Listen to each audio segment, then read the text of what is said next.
everyone, welcome back to the TJOmega channel for day 1542 of our daily content grind. It's a Monday, which means it is time for the news roundup. It is also the first of the month, which would normally be the time for our monthly Q&A. So the questions are cut off as of this video. I will be doing it tomorrow. The news roundup always takes priority over that. So expect that super long, everyone gets their question answered video tomorrow. For now, we need to talk about what came up in the world of Transformers, and it's been a bit of an odd week. So for starters, we got new Walmart exclusive listings that we can speculate about, and it's fascinating because it mentions the word Energon a lot.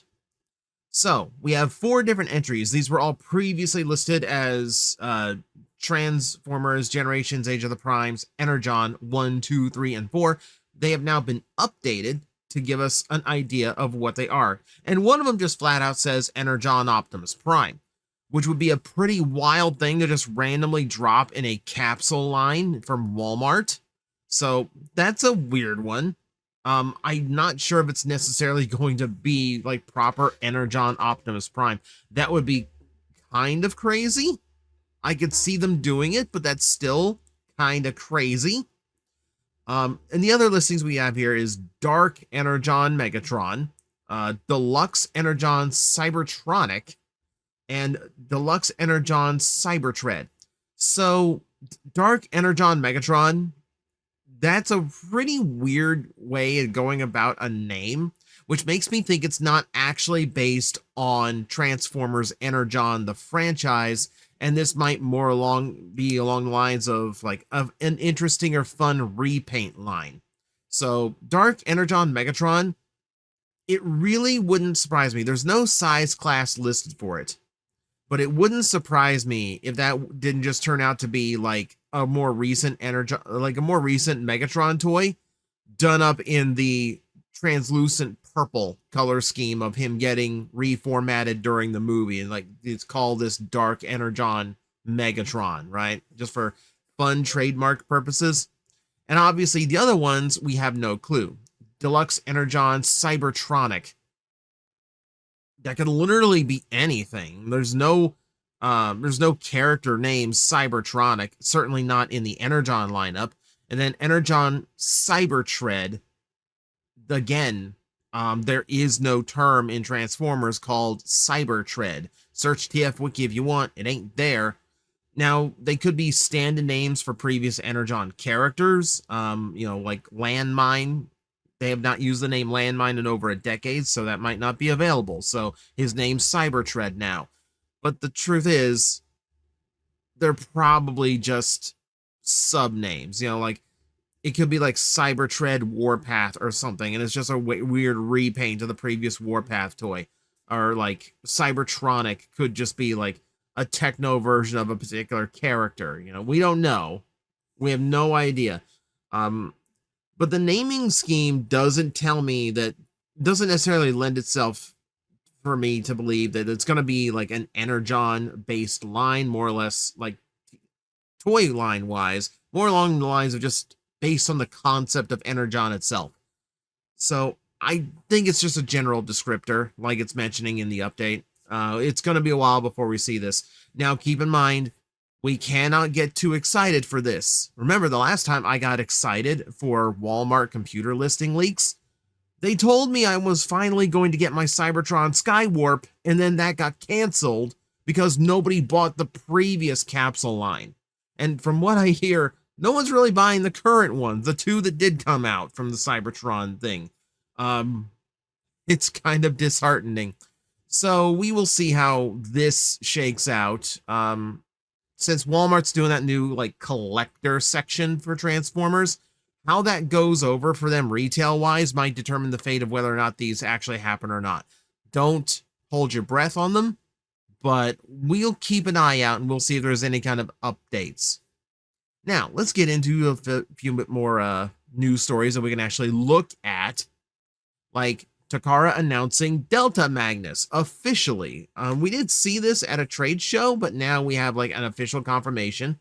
Looks like pre-orders are going up on the 4th for those who are after this version of the mold.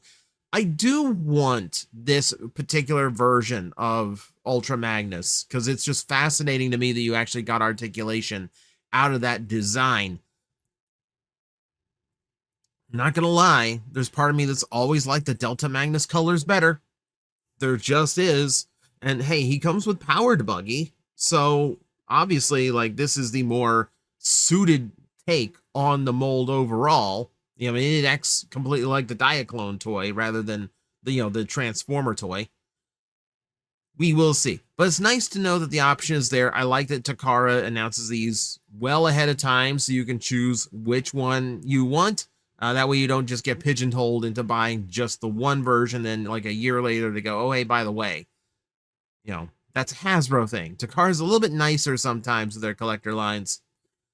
Either way, it is still a very cool looking figure. Love the colors on it. And yeah, like fascinated by how it works. So the option's going to be out there. We don't have any official like detail photos of it yet. Just it's a brilliant set. Brilliant looking set. What we do have is in-hand shots of the new MPG 16 Nucleon Quest Super Convoy, one of the few black repaints of Optimus Prime that is not evil. It just happens to be black plastic. So here we can see the differences. I'm presuming this came with all of the mold changes and updates that we saw with the second run of Super Jinrai. Just a lot of the things to change, like the small QC issues that kept coming up with those toys. You can see little differences here, like the deco. Looks like they're sticking a little bit closer to like the stickering of the original toy. You can see that on the knees, for instance. And yeah, it looks pretty good. I mean, Optimus Prime generally does look good in solid black. I mean, and this is kind of where we get a lot of the inspiration for Black Convoy. At least as far as like putting him on a G1 body. It's a little bit disappointing that Haikyuu did not get any attention to paint whatsoever. Like, obviously, it's not a huge necessity since it's more accessory than an independent character, but at least do something. At least do something. That's kind of lame. It's chromed, I guess. Look at that. You got the little minifigure of Jinrai. You got that. Like, that has deco to it. Why didn't you make it look like that? Lame. Lame. See, yep. Obviously it's just comparison shots here. I mean, it still looks great. Still looks great. Solid black plastic on that trailer does fix some of the broken up issues that like the front and back sections of it have. Like it definitely makes it look like a much more solid piece. So if that is your thing, that is an appeal, certainly. All right, can we get like good shots of like we get it, black truck. We get it, photographer. Black truck, very good at this. All right. Yeah, this is just pretty, isn't it? This thing's just pretty. Ooh, good call. Good call combining it. That way you can actually see the difference. That's actually kind of neat. I actually kind of like it with the black plastic. Yeah, that's actually not a bad look. I like that. It does look like a fantastic figure. It's very, very pretty. Very, very pretty. Oh, and even comparison to the original. Okay, let's go. Do we have more than that? Okay, lots of individual shots. I like how much of it's got painted. I love how many of the details got painted to actually make it look like the toy stickers. That's a great touch. Yeah, it's not one I would probably double dip on. It's like the mold itself is good. Don't get me wrong, but I'm not sure this one would be for me. I know a lot of Black Prime collectors that are going to go nuts on it, though. Yeah, it looks like they did a really impressive job on it. I would have loved to have seen more comparison shots between the two. But, it looks like it's pretty faithful. All right, moving on. Takara has also shown off the box for the Dramatic Capture series Thundercracker and Reflector set. It's a perfect set because Thundercracker actually did use Reflector in camera mode in the original cartoon, so it makes sense to do as this big multi-pack. It wasn't the Kremzeek episode. That's a weird bonus that got thrown in, but it's a nice looking box. It's a nice little bit of referential to the original, to like the old school cartoon. More importantly, we do have the in-hand shots of it, so we can actually take a look at the box now. The contents of the box, rather. So this is the full version of the toy. So this is the version that came with all of the additional accessory parts to make it look more like the camera from the cartoon, except instead of being done in the individual Diaclone colors, it is actually it's cartoon colored. Now the Thundercracker, we're gonna have to pay attention to because it is extraordinarily similar to the normal Earthrise version of the toy. I want to say it's the one on the left, question mark. It's hard to tell. There's really very, very little difference between them. This might be like just the exact same paint mask. Yeah, and it's just very slight differences in color, like flatter gray. That's about the only thing that's keeping me here. There's slight deviation in the blue though. Oh, there's a big one. The tail fins are different. Can I actually see? Okay, okay. Slumber party now. Okay, so we're looking for the ones that have the actual stripes. So that'd be the American one on the right. So I was correct in that. Now the American one is still on the right. Okay. Jeez, it's so close. Though you notice what I've noticed is that they actually have like little black boxes on the back for the hinges instead of trying to match the color. It's weird that Takara would get that different when Hasbro got it right. The reflectors do look nice. Now, one thing I do appreciate about Siege Reflector, Refractor, is that it is a clean deco. Unlike the rest of Siege, it did not have a whole lot of battle damage painted onto it, so they could fit in with any collection, which was very nice of them. This looks even cleaner, though, as the paint is done exceptionally nice on these guys. Yeah, it's a nice multi-pack. I love that they give you all the extra accessory parts. Yeah, just to break them up and make them look a little bit different, give them new accessory, a little bit more play value, always a good thing. I am a big proponent of these molds. And I mean, I think it's a fun little figure to have 3 of. And people figured out some pretty awesome things you can do just like combining the 3 together. Fan moding on these were great. So having another option to get them, not bad. Though it is weird that we are pushing these Seekers so much considering we're about to replace them all. Still, if you didn't get a chance, it's a good set. Okay, so we have the official in-hand of the Superion box set, like the fancy one that Hasbro Asia released. We took a look at this last week when someone got their hands on it, but these are a few better photos. Got to show you exactly what it is. Yeah, it's really just a fancy box that looks like the G1 one. If you just want to store them away in a very retro fashion, it's not the most exciting of things, honestly. It's kind of lame. It does come with the extra stickers, which is nice. So you do have that going for it. I like the big sticker sheet of all the original G1 art. That's kind of fun. If you want to do anything with that, I suppose.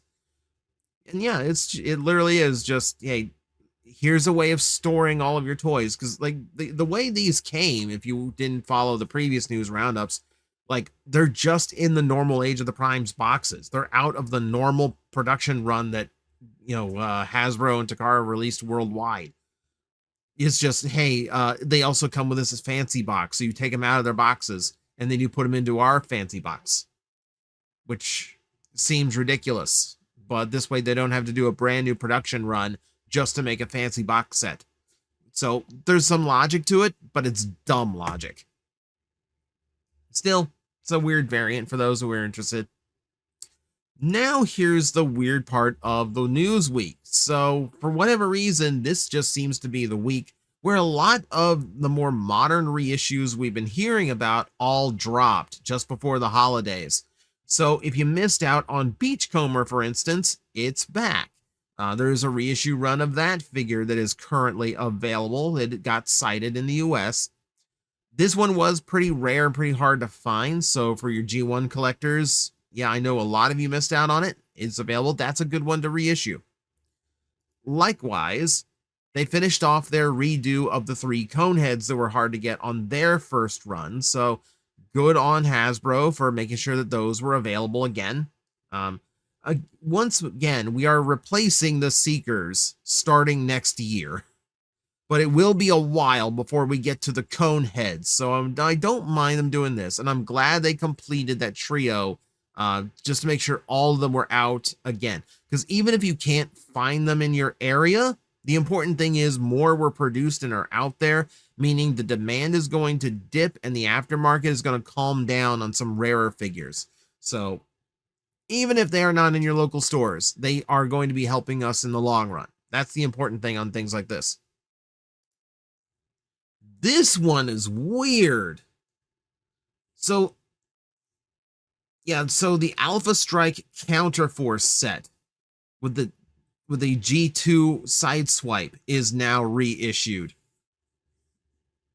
It's super weird. It's like, number one, it's not a bad call because it's a pretty loaded set. I mean, you're getting Target Master figures. You're getting a oh, I keep forgetting his name. Slam Dance. You're getting Slam Dance.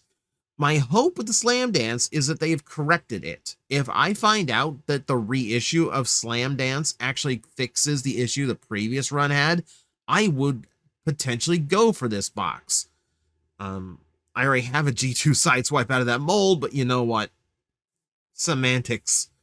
It's cool that it got released because a lot of people had problems finding it, and it is another cool set, so I'll give her credit for that. But if they went and actually fixed the breakage issues on the Slam Dance, even better. Even better.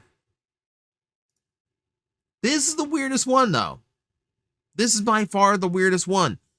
Siege Prowl got reissued. Not the Earthrise, the Earth mode. No, the Cybertronian mode. And I genuinely do not see... Has this really been that rare of a figure? Did this like explode in rarity and now it's just super expensive to get? Because it shouldn't be. It shouldn't be. Like, if we're being real here, the mold itself isn't that great, and should be far higher demand for the Earth mode version of it. Anyway, I don't know. Your better bet here. Well, no, that wouldn't even work. I was gonna say buy the reissue so you can swap parts to your battle damage, your dying prowl, and get like a better like ultimate version of it. But no, wouldn't fit. I forgot the front end is retooled.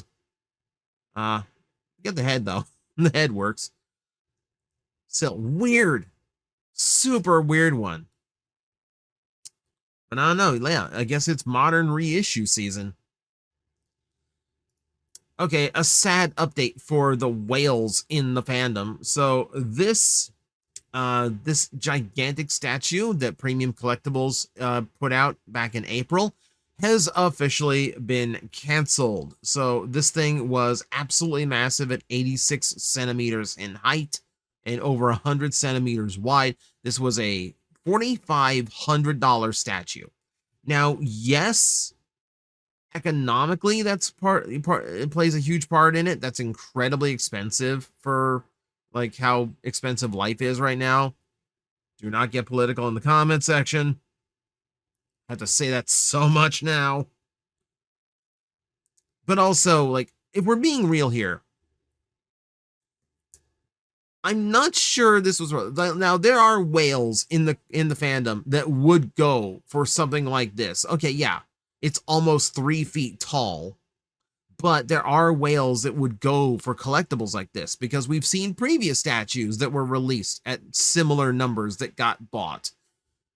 Now, but this, I think, misstepped because, while I think it's cool to turn the trailer into like the Jetwing pack from Revenge of the Fallen, mixing the G1 and the Revenge of the Fallen designs to get this weird amalgamation of the two, I think is a misstep because it's not really going to please Bayverse fans or G1 fans.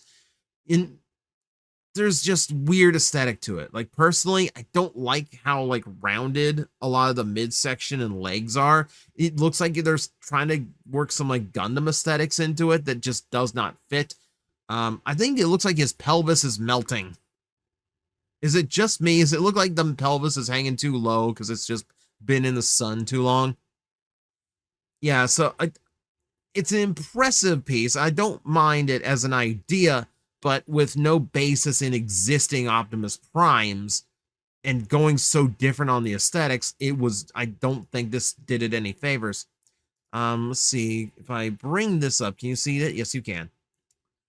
We regret to inform you that PCS has made the difficult decision to cancel the Optimus Prime Jet Convoy Edition project. With low demand and interest, we made the difficult decision to cease production and development of this product. We are deeply saddened by this announcement for disappointing those who are excited to display this piece in their own collection.